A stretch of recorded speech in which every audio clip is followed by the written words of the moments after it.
As we kick off the NBA preseason, teams have already begun training camp, we passed media day, and we know the NBA season is just around the corner, one of the most exciting times for NBA fans who get to see their new team in action in the hope that this season will be better than last year's. But in every NBA season, there are always surprises, storylines that we would have never predicted to start the year, teams that far exceed expectations, and of course those teams that disappoint and fall below expectations, whether it be based on their roster additions, the overall talent that they had relative to how they actually perform, or the amount they had to give up to push them further into title contention that ends up backfiring.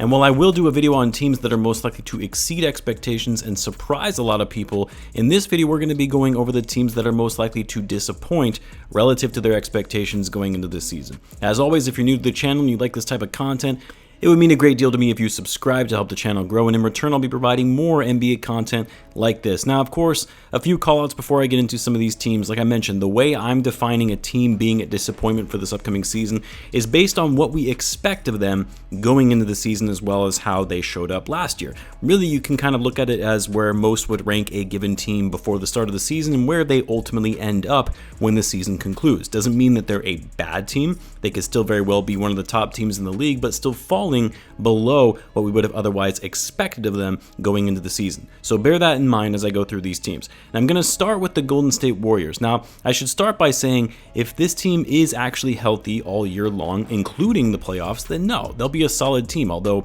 I still wouldn't consider them to be a title contending team even if they are healthy, just because the Western Conference is so stacked. But I'm basing this off the fact that the Warriors will disappoint as a team mostly because they're old, and I have a hard time seeing them staying healthy throughout the year. We saw already that Draymond Green is out and will be missing training camp, as well as the preseason, might even trickle into the regular season a little. Chris Paul, 38 years old, has never been able to stay healthy consistently in his later years, and that has especially been the case in the playoffs. Klay Thompson, I think we can all agree he's not the same player that he used to be, not as efficient on offense, hasn't been as good on defense like we saw in the days before his injuries, and while Curry is still Steph Curry, one of the best players in the game and still playing at an elite level, he's going to be turning 36 this season.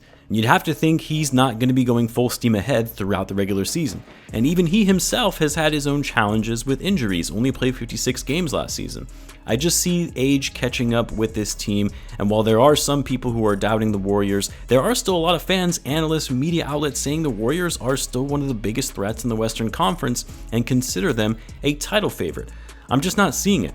And the other thing I'll add, as much as I like Steve Kerr and I think he's a great coach, the small ball style of play, while it worked when all these guys were young, fast, and in their primes, it's not the same when these guys are older and aren't as efficient and quick on offense. And not only that, but also factoring in that to an extent, the league is evolving with the big man coming back with more of an emphasis on playmaking big men. And the Warriors, simply put, do not have a solve for that.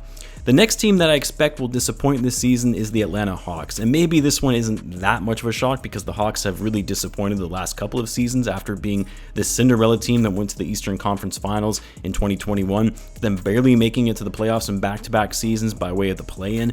They make this big trade to get DeJounte Murray and give up 3 first-round draft picks to do so, and then they really don't improve all that much. I do like the Quinn Snyder hiring. I think he's one of the better coaches in the NBA, but Snyder alone isn't changing this team. The overall fit in the roster just is not there. I don't think Trae Young is mature enough of a leader to really take this team to the next level, and more importantly, the competition in the East isn't going to be a cakewalk. The Hawks, in my opinion, didn't make any substantial moves this offseason where you say they clearly made strides to push themselves ahead and leapfrog some teams in the Eastern Conference standings from last year. I would argue that some of the teams that finished below them in the East got better. Teams like the Pacers, the Magic, I would even say the Bulls, even though I know I'm biased on that front, but I do think the Bulls will be a better team than the Hawks next season. And so given the offseason moves that the Hawks made, the fact that they finished 8th in the East last season with a record of 500, got beaten down in the first round of the playoffs, and given the clear chemistry issues that this team is facing, I suspect they're going to fall even a bit further going into this season and falling below expectations. Another team I'm expecting to disappoint this season is the New York Knicks, and really it's because as good as they were last season, exceeding expectations, winning their first playoff series in over a decade, I have a feeling this is going to be the season where Tom Thibodeau runs his course with this group. where they stop buying into his system, the players might grow a little frustrated, and aside from Thibodeau, I just don't think Julius Randle is going to be a positive influence for this team. A very up and down player when it comes to his effort, his efficiency, as well as just his demeanor and presence is very hot and cold. He can oftentimes try to do too much, run isolation plays for himself, doesn't get the most out of his teammates, and that can and has backfired on him in the past. Despite the Knicks' success, they were 28th in the league in overall assists last year, and it speaks to the nature of it being more of a your turn, my turn between Randle, Brunson, and RJ Barrett. I still think the Knicks will be decent. I do still think they'll be a playoff team, but they're not going to finish top 5 in the East, and I don't see them getting beyond the second round. Also, I know this isn't based on any factual data and is completely unfair, not objective at all, but it's the Knicks, a team that generally speaking falls below expectations, and on the years that they do actually exceed expectations, like last season, they disappoint the season after that. Another team that I'm predicting that will disappoint this year is the Memphis Grizzlies. Now, I know no one's expecting them to be the team that they were last year, where they finished second in the West with 51 wins, especially with Morant being suspended for the first 25 games of the year, but I actually think they're going to be even worse than most people think. As much as I can't stand the guy and think he's a role player that trash talked his way to relevancy, losing Dillon Brooks is actually going to be a noticeable loss for them. Not only on the defensive end, but also just when it comes to their grit and energy. Yeah, sometimes that came at the Grizzlies' expense when he got himself into trouble on the court or just being so obnoxious that it put a target on the Grizzlies every night. The fact of the matter is, it was a key rotational player that they let walk for nothing. Now, trading for Marcus Smart, you could say actually counteracts the loss of Dillon Brooks and makes the Grizzlies better just because Smart is just as tough-minded and a hard-nosed defender as Brooks is. In fact, he's probably even better as a defender, but I still have my doubts on whether Smart will actually be able to be successful in a new role where he doesn't have guys like Jason Tatum and Jaylen Brown and a system that enables him to do what he does best. In those first couple of months without Ja, a lot is going to be asked of Marcus Smart on both ends of the floor. And say what you will about Dillon Brooks and his shooting, he shot the Grizzlies out of games a lot of times. He's still a better offensive player than Marcus Smart is and has actually risen to the occasion when his team needs him to be one of the primary scoring options out there on offense. That's never really been an expectation of Marcus Smart throughout his career. But even aside from losing Brooks and gaining Smart, I just think the off-court distractions from Morant, even when he does come back, isn't going to enable this team to succeed and play at their best. And while I still think they'll be a playoff team, I wouldn't be shocked if they're more towards the play-in range rather than being at the top of the West like they were this past season.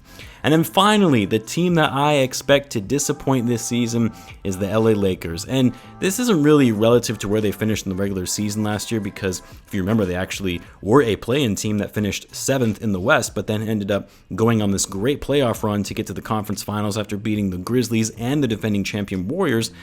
But it's actually because of their playoff run, the fact that they're 5th in terms of the 2024 title odds, only behind the Bucks, Celtics, and Nuggets and Suns. That's why I think they're going to fall below expectations. I just think people are way too high on the Lakers, making it seem like this is a true title contending team, when in reality, while I think they had one of the best off seasons across the NBA in terms of the additions and re-signings of key players on pretty favorable contracts, but at the end of the day, LeBron is going to be 39. I know the man never ages and isn't human when it comes to his longevity, but you can't expect him to have a better season than last year. And then Anthony Davis, man can never really stay healthy and has given us no reason to believe that he's suddenly going to have a fully healthy season at age 30.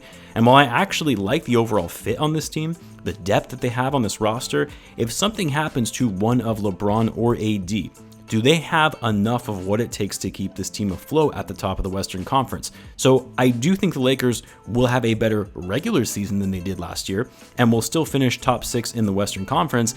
I have them falling below expectations simply because their expectations are just so high and people thinking they have a legitimate shot at winning a title, which I think is such a stretch when you consider just how strong some of the teams are at the top.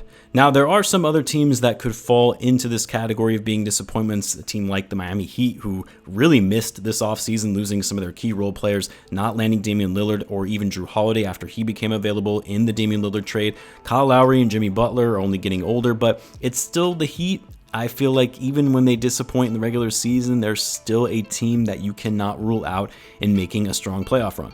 Sure, teams like the Timberwolves could end up there given the level of talent that they have on their roster and how much they went all in to win now and getting Rudy Gobert, but I really don't think expectations for them are very high anyway. The same could be said for the Chicago Bulls. I actually think the Bulls are going to be better than most people think, but the Bulls, people are so low on them right now that I actually think you can't really disappoint even further when most outlets have the Bulls in the 24-25 range in their power rankings. I've seen some people say that the Sacramento Kings won't have the same kind of season they just had and will be disappointing this year. I don't really see that. They may not finish third in the West, but they're still a very young, talented, well put together roster. I think they'll be fine. The Sixers, yeah, they might disappoint depending on how this James Harden situation shakes out, but I think they'll still be one of the better teams in the East. But either way, I would love to hear which teams you guys think are most likely to disappoint this season. Let me know in the comments. As always, be sure to subscribe, and I'll see you in the next one.